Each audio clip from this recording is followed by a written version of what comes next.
I will be covering standard 10th biology syllabus, that is introduction to microbiology. So without further ado, let's get started.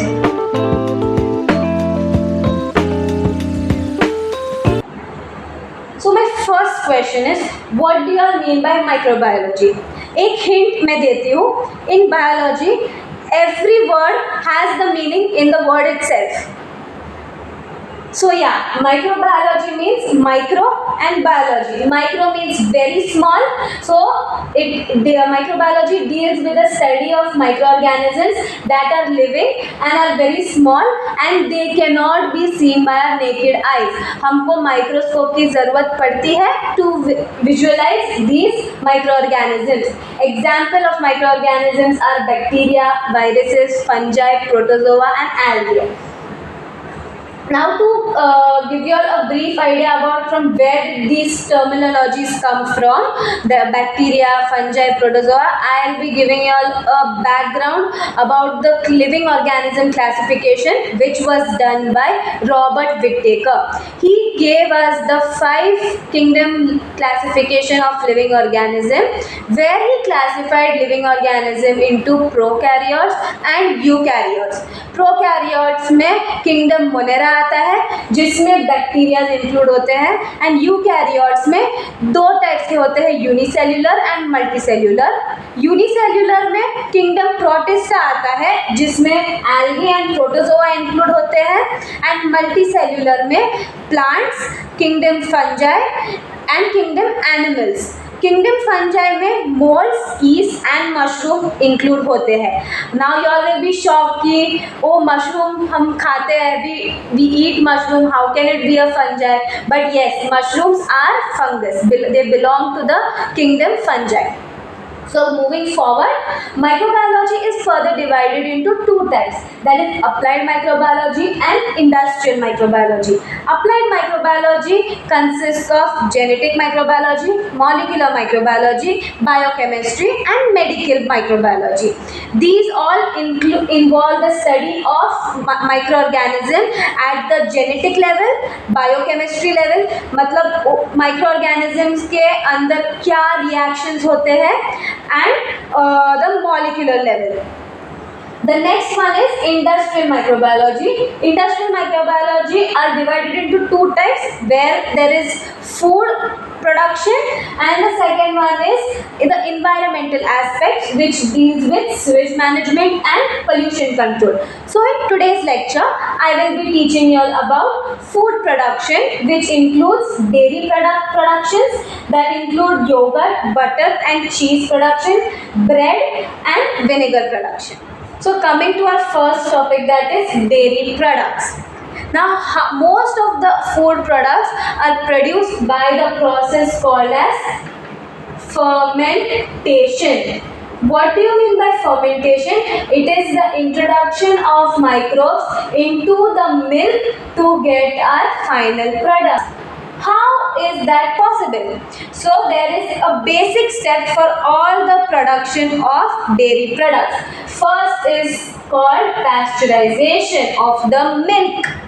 Pasteurization means heating of the milk at that temperature where all the harmful microorganisms are killed so that we get a fresh start of the milk to produce our dairy products. After pasteurization, we have a main process which is called as fermentation. Fermentation is a process where we introduce bacteria. Now, which bacteria do we introduce in the milk? We introduce those bacteria which are already present in the milk. So in milk, mostly found bacteria are called the lactic acid bacteria. This lactic acid bacteria, they convert the sugar in the milk into lactic acid. This lactic acid increases the acidity of the milk. Now once the acidity of the milk increases, दूध फट जाएगा. It will separate milk from the water. So our milk proteins, the proteins which are present in the milk gets separated, and this separation of milk protein is called as coagulation. Now, depending on the type of the product which we want, we will be having further steps to be proceeded. So if we want cheese and butter, we will separate this solid from the water content, and if we want yogurt and cream, we will be including this water content along with the solid matter.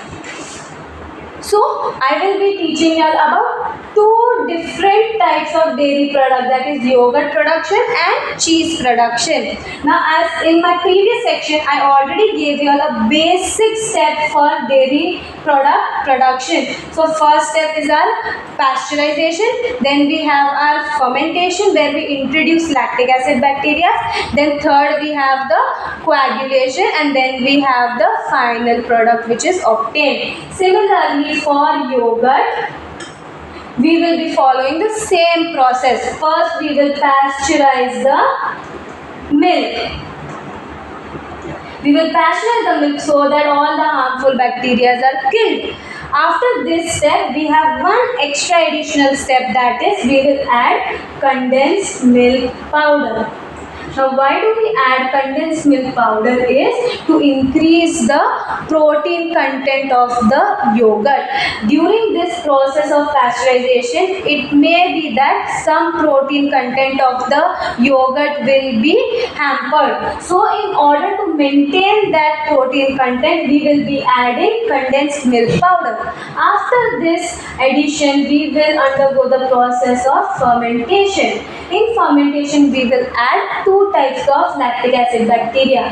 One is Streptococcus thermophilus and the other one is Lactobacillus delbrueckii. Now, both these lactic acid bacteria are added in the ratio 1:1. 1:1 means if we add Streptococcus thermophilus 50%, we will also add Lactobacillus delbrueckii 50%. Now, what are the role of these two bacteria? I told you previously that we will be adding lactic acid bacteria, but either though we are adding two different types of bacteria. Now, both these bacteria has its individual role. Streptococcus thermophilus will convert the sugar in the milk into lactic acid, and as you all know that lactic acid will increase the acidity of the milk and our milk protein will get coagulated. Now, the Lactobacillus delbrueckii, what does this bacteria do? It will produce acetaldehyde. Now, acetaldehyde gives the taste to the yogurt. Now, as you all know, हमारे yogurt में एक different type of taste रहता है as compared to the milk, our normal milk. So that particular taste is being given because of this acetaldehyde which is being produced by Lactobacillus delbrueckii. Now, there are different types of flavors which are present in the market. So, in order to have those different types of flavored yogurt, after this step, we will add fruit juices of strawberries, bananas, pineapple, or whichever type of flavored yogurt needs to be produced. After this, our final product is obtained, that is our yogurt is obtained. Now, to increase the shelf life and probiotic properties, what do you mean by shelf life? Shelf life is increasing the time of consumption of the yogurt. So हम कितने time तक हम रख सकते हैं घर पे, और after purchasing the yoghurt how many days till how many days can we consume that yogurt, that is called as shelf life.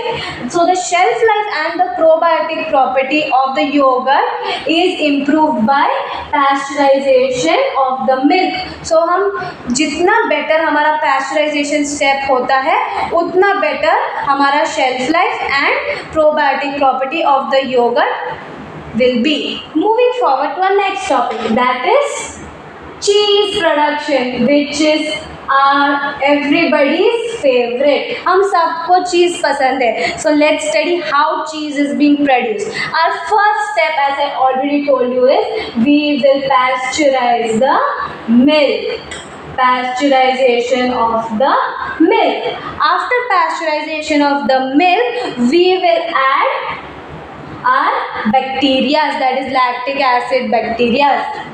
So in cheese production, we will add different types of bacteria. For example, Lactobacillus cremoris, or we will add Lactobacillus lacti. This L stands for lactobacillus. So we will add Lactobacillus cremoris, Lactobacillus lacti, or we will add Streptococcus thermophilus. These bacteria will give the sourness to the milk.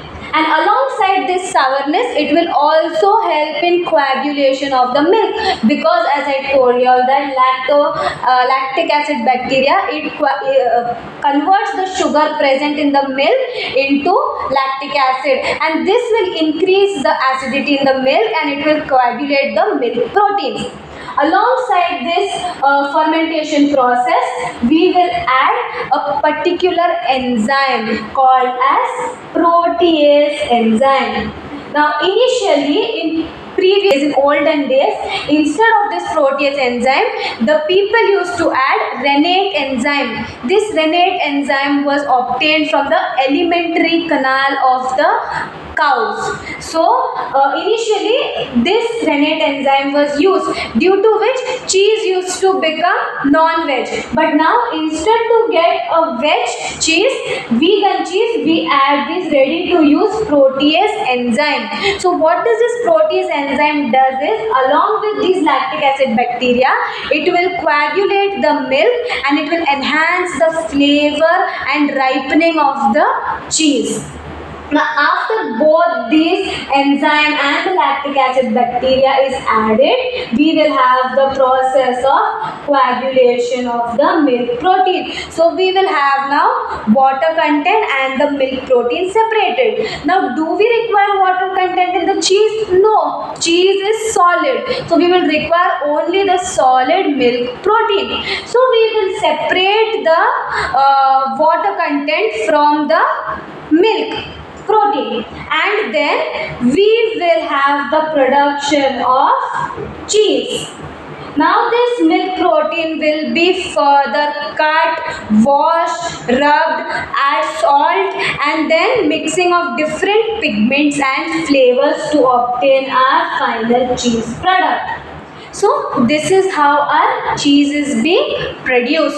Now I have an interesting fact to give you all guys, is we also have a special type of cheese which is called as blue-green cheese. This blue-green cheese is obtained by the fungus called as Penicillium roqueforti. So this fungus Penicillium roqueforti gives the cheese a blue-green color. Alongside with this, we have a soft cheese. This soft cheese is produced by Penicillium camerbati. So these are the two interesting facts which I wanted to let you all know. Coming forward with our cheese production. Now this is our final cheese which is produced, which includes cream cheese, which includes our mozzarella cheese, and which includes our cottage cheese. This is our soft cheese. Now we know that pizzas and burgers में हम cheddar cheese भी use करते हैं and हम parmesan cheese भी use करते हैं. So how do we obtain that cheddar cheese and parmesan cheese? It is not directly obtained here. It is obtained by storing of these soft cheese. So if we store this soft cheese for 3 to 12 months, we will get our cheddar cheese. And if we store the same soft cheese for 12 to 18 months, we will get our parmesan cheese. So this is all about cheese production. Our next topic is bread production. Now bread तो हम घर पे भी बनाते हैं, but जब हम large scale industry में बनाते हैं तो we make use of the yeast which is called as saccharomyces cerevisiae. So this is the yeast which is used for the production of bread, Saccharomyces cerevisiae. So हम इसमें क्या करते हैं? We use flour from cereals, either maida or wheat or millet. We use flours from different types of cereals. Then we will add our yeast, that is Saccharomyces cerevisiae. This is our yeast which is being added, and alongside with this we will add water, of course, then we will add salt, and we will add other different materials to produce our dough. Now why do we add Saccharomyces cerevisiae? Because Saccharomyces cerevisiae is a yeast, and yeast also has different types of nutrients like carbohydrates, fats, protein, minerals, vitamins, etc. So that is why we make use of Saccharomyces cerevisiae. Now what does this Saccharomyces cerevisiae do is, it will convert the sugar in the dough into CO2 plus ethanol. And that is why, because of the CO2 is nothing but gas, and because of this gas our dough becomes fluffy and spongy. As you all see that there is air present in the bread, and how is that air coming from? It comes from the CO2 which is produced by Saccharomyces cerevisiae, and this is the simple production of bread. Our next and final topic is vinegar production. So vinegar, as you all know, we make use in our food. It is also used for preservation of pickles, jams and sauces. So how is vinegar produced? We use different fruit juices from maple syrup, sugar molasses. Sugar molasses is nothing but sugar cane, as well as starch. Now in this starch and sugar molasses or maple syrup, we add Saccharomyces cerevisiae again. As I told you all that we add yeast for fermentation process in bread. Similarly, we add Saccharomyces cerevisiae in our sugar molasses, starch or maple syrup to undergo fermentation. Now in this Saccharomyces cerevisiae, it converts the sugar from the sugar molasses into ethanol. And after this ethanol is produced, we add acetobacter and we add glucanobacter. So in vinegar we have two different types of microbes used. First is we add yeast, that is Saccharomyces cerevisiae, which converts sugar into ethanol. Once ethanol is produced, we add acetobacter and glucanobacter. Now these two bacteria, it converts our ethanol to acetic acid, and acetic acid is nothing but our vinegar. But अभी तक हमको हमारा pure vinegar नहीं मिला है. This is just the crude product, the raw material acetic acid. Now this acetic acid also contains ethanol and it also contains water. Now as ethanol and water are highly evaporative, we need to separate acetic acid from those two components, and this is separated by the process called as rarefaction. Rarefaction is nothing but separation of acetic acid from ethanol and water, and we obtain our acetic acid by distillation. यही process में रेरिफ्रैक्शन में distillation होता है और acetic acid is finally obtained by distillation. Once we obtain our acetic acid, it will be bleached with potassium ferrocyanate. Bleached with potassium ferrocyanate. Okay, after it is bleached, we will pasteurize this. मतलब we will heat this vinegar so that we kill all the harmful bacteria. After we kill all the harmful bacteria, we will add small amount of SO2, that is sulfur dioxide, which is mixed with our bleached acetic acid, and we will now obtain our final vinegar. So this is a little different and a little tedious process. So I hope today's lecture was very helpful in industrial aspect of food production. So just a glossary for today. We have covered dairy product production, that is our yogurt, cheese, as well as bread production, and alongside we have also studied about vinegar production. So as we come to an end of today's lecture, I hope you have really enjoyed it. For more such videos, do like, share and subscribe.